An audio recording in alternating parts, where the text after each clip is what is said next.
सुनो सब लोग, एकदम रूह कंपाने वाली कहानी है, सीधा जमशेदपुर से।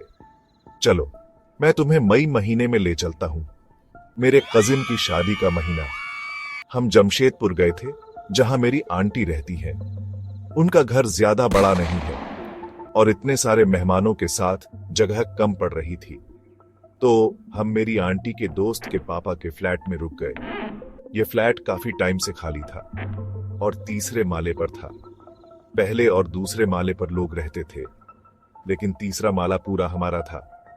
उस रात मैं, मेरा कजिन और मेरे अंकल का बेटा वहां थे। हम लोग रात के 10 बजे के आसपास फ्लैट पहुंचे और उसमें 2 कमरे, एक किचन और हॉल के बगल में एक बाथरूम था। अब यहां से चीजें अजीब होने लगती हैं। बाथरूम के अंदर हमें कई सारे ब्रा मिले, जैसे किसी जवान लड़की के, और शीशे पर लाल रंग का दाग था जो बिल्कुल खून जैसा लग रहा था। 11 बजे तक हम सोने का फैसला किया, लेकिन लगभग 2 बजे मेरी नींद पायल की छन छन से खुल गई। मुझे बेचैनी होने लगी, तो मैंने अपने कजिन लोगों को जगाया। हम सब ने वो आवाज सुनी, लेकिन बगल वाले फ्लैट में भजन बज रहे थे, जबकि उसमें 2 जवान लड़के रहते थे। हमारे दिमाग में तरह तरह के ख्याल आने लगे। कोई इतनी रात को भजन क्यों बजाएगा? डर लगने लगा और हम में से कोई सो नहीं पाया।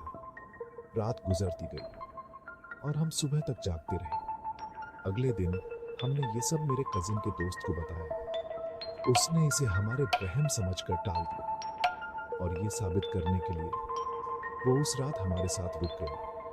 वो बिल्कुल बेफिक्र था, मजाक कर रहा था, लेकिन पिछली रात की तरह लगभग 2:10 बजे पायल की आवाज फिर से शुरू हो गई। इस बार जो दोस्त पहले शक कर रहा था वो भी मानने लगा।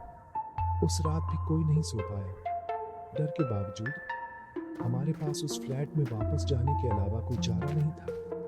इस बार दोस्त के बिना हमने जल्दी सोने का फैसला किया और सीधा सुबह उठने का।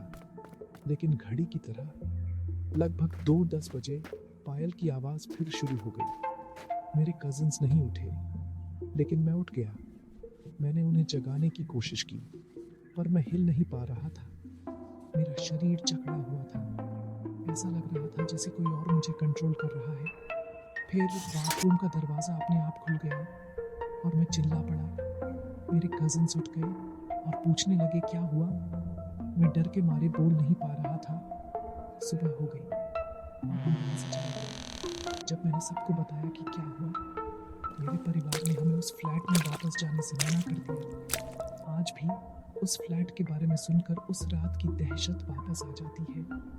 लेकिन एक सवाल आज भी मुझे परेशान करता है। वो बगल वाले लड़के इतनी रात को भजन क्यों बजा रहे थे और वो पायल की आवाज कहाँ से आ रही थी? ये रहस्य आज तक अनसुलझा है। रहस्यमयी रहो दोस्तों।